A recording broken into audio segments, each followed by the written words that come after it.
Israel bombardeia Gaza e põe fim à trégua. Mais de 400 pessoas, incluindo crianças, morreram, segundo Hamas. E você vai ver ainda. Governo apresenta a isenção do imposto de renda para pessoas físicas que ganham até R$5 mil mensais. E ainda, ministro do Desenvolvimento Agrário, Paulo Teixeira, garante que preço da carne deve começar a cair em 2 semanas. Essas e outras notícias você confere agora no Redação Hit.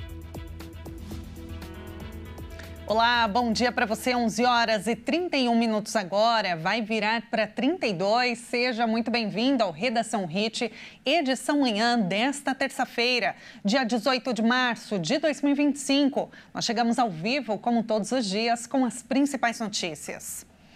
E a gente abre esta edição com um destaque internacional, porque pelo menos 413 pessoas morreram nos ataques israelenses na faixa de Gaza. Os mais graves desde o início de um cessar-fogo em janeiro.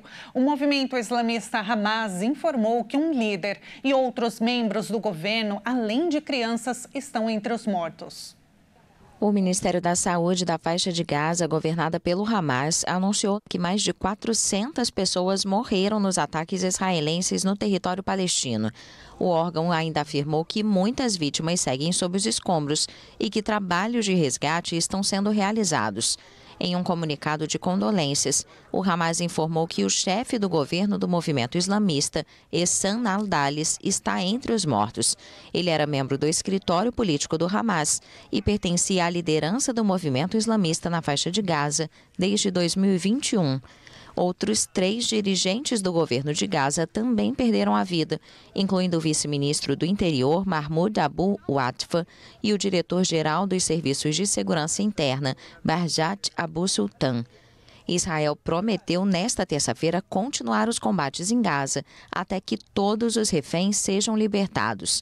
A ameaça foi feita após os ataques mais intensos desde o início do cessar-fogo em janeiro.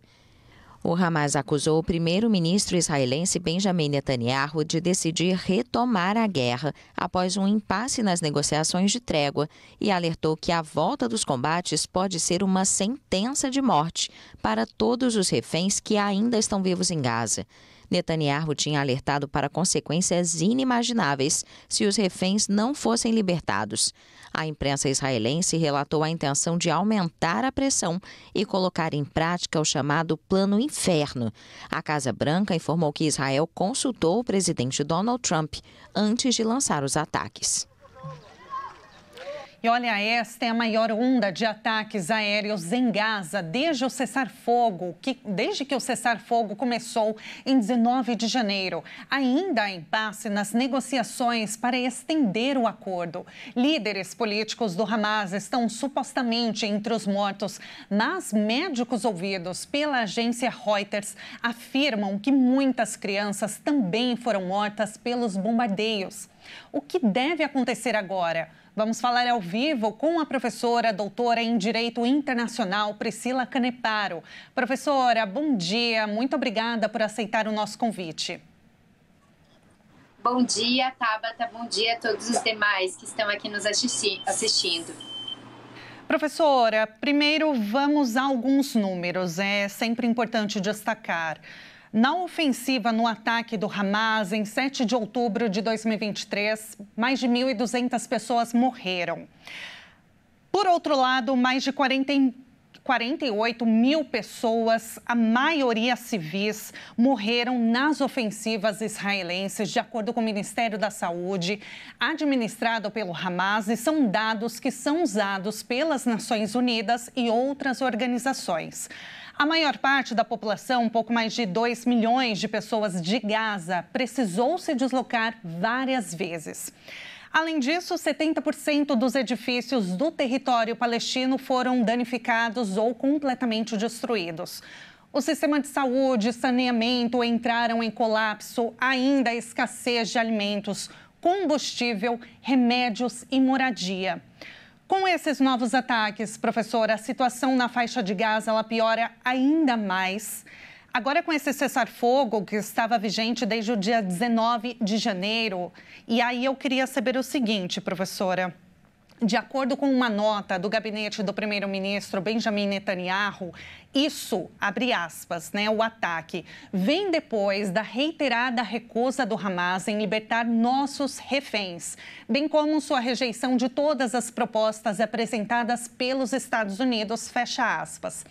Essa ação dessa madrugada pode ser classificada como crime de guerra, visto que havia um acordo de cessar-fogo? Bom, vamos lá, né, Tabata? São diversas camadas aqui que a gente precisa entender. A primeira delas é em relação a esse cessar-fogo. Esse cessar-fogo, efetivamente, ele é composto por 3 fases. Eu acho que é super importante a gente destacar. E a primeira fase se findou. E eles estavam em negociação, justamente o Hamas, os dirigentes do governo israelense, junto com o Egito e bem junto também com os Estados Unidos, no Catar, efetivamente em Doha. E aí a gente precisa entender o que aconteceu nessa negociação da segunda fase. Basicamente, não surtiu nenhum efeito concreto. E a pergunta que a gente faz é a seguinte: será que os Estados Unidos, de fato, apresentaram alguma proposta? Porque a gente sabe que teve uma intermediação bem importante dos Estados Unidos para que a gente chegasse em um acordo dentro do cessar-fogo, dentro do grande cessar-fogo dessa primeira fase. Só que a segunda fase, Tabata, ela é um pouquinho mais complexa. Por que ela é um pouquinho mais complexa? Porque a gente tem justamente a imposição para que se retirem todas as tropas israelenses de território palestino. E aí a gente se pergunta se de fato ocorreu alguma questão em relação a essa negociação ou se porventura a gente está sob a égide da ideia que não se quer retirar as forças israelenses de território palestino, seja porque nem todos os reféns foram devolvidos, seja por questão de segurança nacional, né, justamente de Israel, ou por qualquer outra questão. Então aí fica uma incógnita. Por que a gente não avançou nas negociações para essa segunda fase se concretizar? Esse é o ponto. O segundo ponto é que o Netanyahu, ele sofre uma pressão interna muito forte. Em relação ao quê? Em relação aos ultra-ortodoxos que apoiam seu governo e, inclusive, eles mantiveram no governo antes de 7 de outubro, quando então ele estava passando por uma crise institucional e quase foi deposto. Essa pressão dessa ala do governo de Netanyahu diz o seguinte: a gente concorda com a primeira fase, mas a gente não quer ultrapassar essa primeira fase. Então, muito provavelmente, a gente teve, por assim dizer, né, uma perspectiva de pressão para que não se tenha o avanço nas negociações na segunda fase também dentro de Israel. E a tua pergunta, ela vem nesse contexto. Será que existe um crime de guerra justamente por a gente ter um acordo de cessar-fogo e não estarmos na segunda fase? Eu acho importantíssimo destacar que não existe uma obrigatoriedade para ser configurado um crime de guerra de existir um acordo de cessar-fogo. Isso piora ainda mais a situação. Crime de guerra, basicamente, vai ser todo ensejo que violar o que a gente chama de direito humanitário, que são regras mínimas que devem ser protegidas em prol dos direitos humanos, principalmente da população civil, ainda que em contexto de guerra. Ainda que nós temos um acordo de cessar-fogo, existe sim e um ambiente justamente pretérito de guerra para se concretizar a configuração, a tipicidade dos crimes de guerra. Então, respondendo a tua pergunta, com certeza o que Israel fez foi sim um crime de guerra nessa última noite, né? Nessas últimas 24 horas, foi sim crime de guerra porque ele atacou a população civil. E justamente, como você bem falou, dentro desse contexto estavam diversas crianças. Então, com ou sem essa segunda fase negociada e concretizada, nós temos sim uma configuração de crime de guerra. Nossa, professora, é muito triste, né? E aí, fazendo um complemento, em novembro do ano passado, o Tribunal Penal Internacional, o TPI, emitiu um mandado de prisão internacional para o primeiro-ministro de Israel, Benjamin Netanyahu, por crimes de guerra. O mandado, ele também foi estendido para o líder do Hamas, Mohamed Deif, que foi morto posteriormente, e também para o ex-ministro da Defesa de Israel, Yoav Gallant. Por que esses mandados, eles não se concretizam, professora?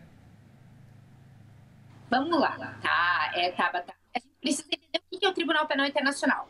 O Tribunal Penal Internacional, ele foi criado nos anos de 2002 justamente para imputar responsabilidade para indivíduos que cometem genocídio, crime de guerra crime contra a humanidade ou crime de agressão.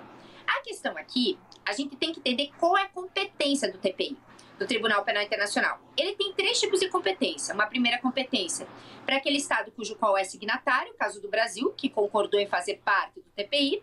Segundo, quando um Estado, ainda que não seja parte do TPI, ele tenha condutas de crimes internacionais dentro de um Estado cujo qual seja parte do TPI, que é o que a gente está vendo agora. Então, por que pôde se emitir um mandado de prisão contra, por exemplo, o Netanyahu, seu ex-ministro da Defesa, e o ex-dirigente do Hamas? Porque a Palestina é considerada como Estado para o TPI e, de fato, pode ter, sim, uma emissão de mandado de prisão para quem comete um crime internacional. E, por último, quando se dá uma autorização especial, ainda que os Estados não façam parte, como é o caso da Rússia versus Ucrânia, que a Ucrânia emitiu, por assim dizer, essa condição especial de jurisdição do TPI.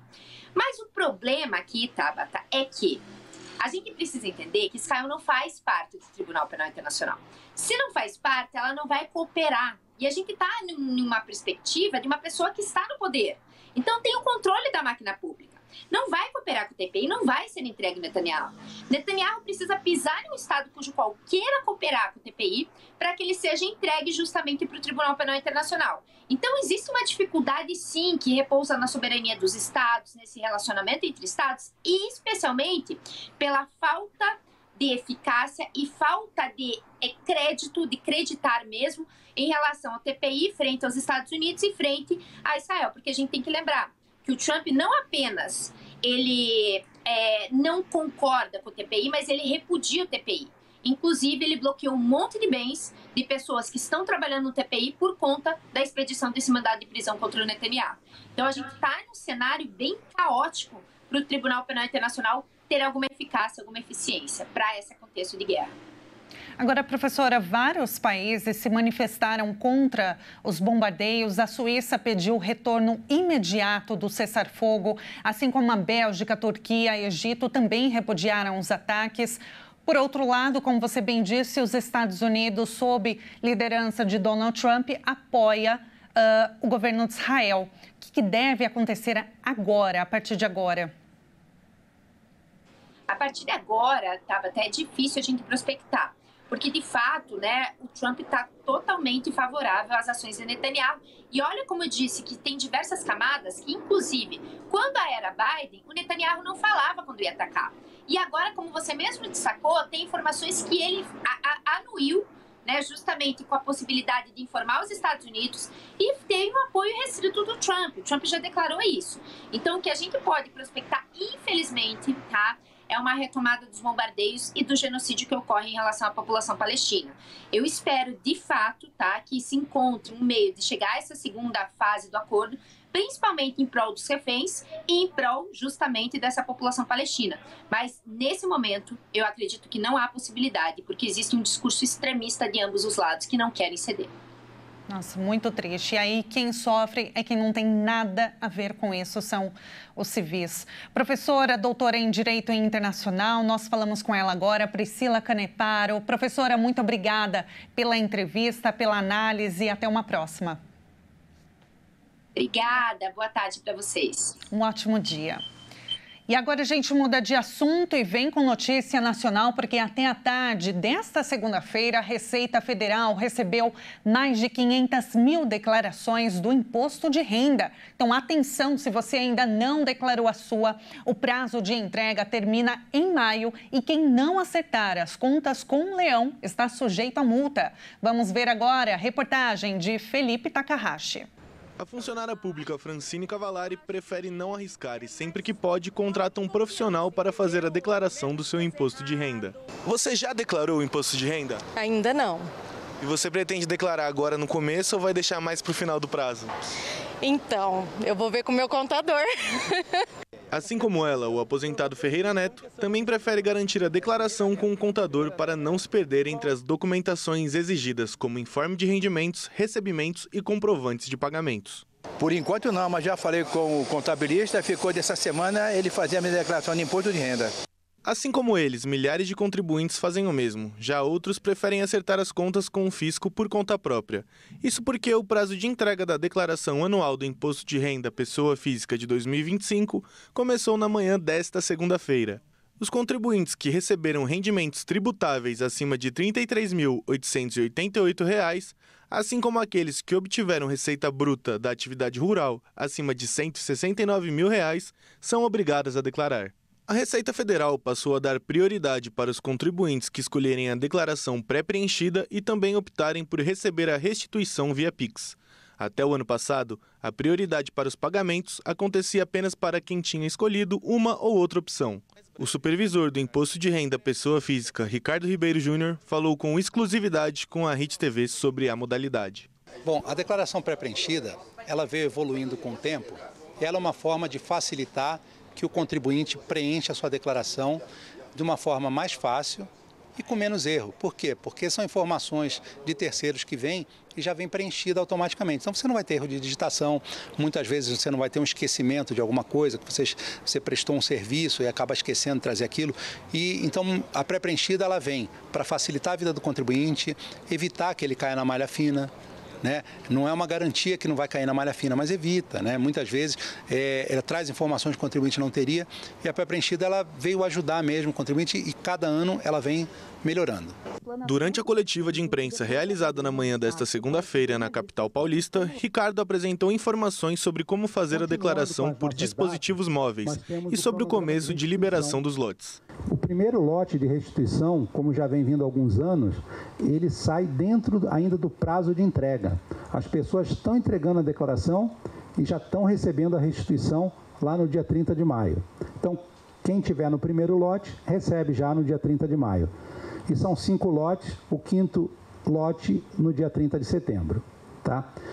A partir do momento da entrega da declaração, o contribuinte ele não cumpriu a sua obrigação, ele precisa continuar acompanhando a sua declaração. E como que eu acompanho? Eu acompanho lá na página da Receita Federal, entro lá no portal ECAC, no meu imposto de renda, ou eu instalo o aplicativo Receita Federal. E lá, da mesma forma que eu acompanho se minha declaração foi processada, se eu tenho alguma pendência, tem algum erro na minha declaração, eu também consulto lá nesse aplicativo ou no site se a minha restituição já está disponibilizada. Vale destacar que o prazo para declarar o imposto de renda vai até o dia 30 de maio.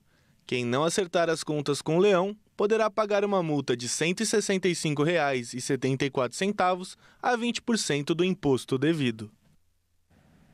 E olha, o governo apresenta hoje, em cerimônia no Palácio do Planalto, a ampliação da faixa de isenção do imposto de renda das pessoas físicas para R$ 5.000. A medida, que beneficia a classe média, é uma aposta da União para tentar melhorar a popularidade do presidente Lula.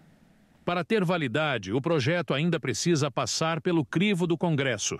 A expectativa da equipe econômica é que a nova faixa de isenção esteja em vigor somente em 2026. Ampliar a faixa de isenção do imposto de renda foi uma promessa de campanha do presidente Lula. Atualmente, a faixa de isenção do imposto de renda está em R$ 2.824, menos do que 2 salários mínimos. Mas o governo prometeu corrigir a faixa para R$ 3.036, o equivalente a 2 salários mínimos, ainda neste ano. O imposto de renda é, em geral, recolhido na fonte, ou seja, descontado diretamente do salário dos trabalhadores. O aumento da isenção do imposto de renda, que beneficia a classe média, é uma aposta do governo para tentar melhorar a popularidade do presidente Lula, em baixa nos últimos meses, por conta de ruídos sobre fiscalização do PIX e do aumento no preço dos alimentos. De acordo com cálculos da Associação Nacional dos Auditores Fiscais da Receita Federal, a isenção do imposto de renda até R$ 5.000 poderia alcançar cerca de 30 milhões de brasileiros. Seriam quase 13 milhões de contribuintes a mais isentos do IR. Com isso, 32% dos trabalhadores brasileiros com maior renda no país seriam beneficiados pela proposta de ampliar a faixa de isenção do imposto de renda para até R$ 5.000 a partir do ano que vem. O ministro da Fazenda, Fernando Haddad, informou que o aumento da faixa de isenção do imposto de renda para os trabalhadores que ganham até R$5 mil por mês vai custar 27 bilhões de reais por ano aos cofres públicos. E veja a seguir, ministro Paulo Teixeira garante que o preço da carne deve começar a cair em 2 semanas. E agora na sua tela, vista da cidade de Rio Paranaíba, em Minas Gerais. 26 graus por lá. Nós voltamos em instantes.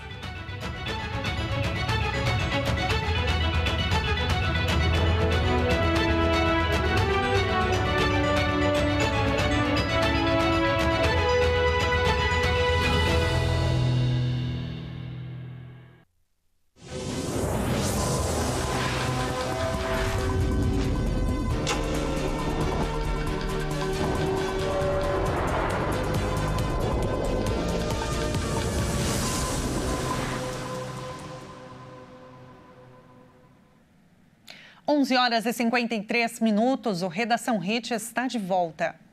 O ministro do Desenvolvimento Agrário, Paulo Teixeira, garantiu que o preço da carne nos supermercados deve começar a cair em 2 semanas. A proteína animal foi um dos itens do grupo de alimentos que puxaram a alta dos preços nos últimos meses. De acordo com o ministro Paulo Teixeira, o consumidor deve perceber a queda nos preços da carne nos supermercados entre fim de março e começo de abril. Ele afirmou que a indústria de carnes já está ofertando carne mais barata para o supermercado. Mas o valor menor ainda não chegou ao consumidor porque os supermercados ainda não repassaram os menores preços, porque estão revendendo ainda os estoques que compraram na alta. Com isso, o ministro afirmou que em questão de 15 dias, o preço da carne já vai diminuir. Teixeira lembrou que a proteína animal foi um dos 5 itens do grupo de alimentos que puxaram a alta dos preços nos últimos meses. Além da carne bovina e de porco, outros produtos que subiram foram os ovos, o açúcar, o café e a laranja. Segundo Paulo Teixeira, a alta foi provocada principalmente pela variação do dólar, seguida pelo aumento da demanda interna, intempéries climáticas e doenças nas plantações, como a que atingiu a produção de laranja. Segundo ele, as exportações de alimentos aumentaram, o que também ajudou a impulsionar os preços no mercado interno. E agora a gente vai conhecer um pouquinho de Xangai, a maior cidade da China. Com mais de 24 milhões de habitantes, Xangai é um destino que atrai a atenção dos viajantes brasileiros. A maior cidade da China possui infraestrutura moderna, atrações turísticas de qualidade, bons preços e fama de ser uma metrópole cosmopolita e fácil de ser explorada, mesmo com as enormes diferenças culturais de um país localizado do outro lado do mundo. A cultura antiga e moderna se misturam com altos prédios futuristas. E vamos agora, então, com uma câmera ao vivo com vista de Xangai. Olha só, vocês estão vendo que bonito. Por lá agora são 23 horas e 56 minutos. Já é quase outro dia. Xangai é uma das cidades que mais evolui no mundo. É uma mistura de cultura tradicional chinesa e modernidade de ponta. A vista panorâmica de Xangai mostra marcos icônicos da cidade. E essa torre que vocês estão vendo é o segundo edifício mais alto do mundo. Realmente é incrível, são mais de 600 metros de altura. E assim, com essa vista, encerramos a edição de hoje, às 11h56 da manhã. Muito obrigada pela sua companhia, um excelente dia para você. A gente se encontra amanhã. Até mais.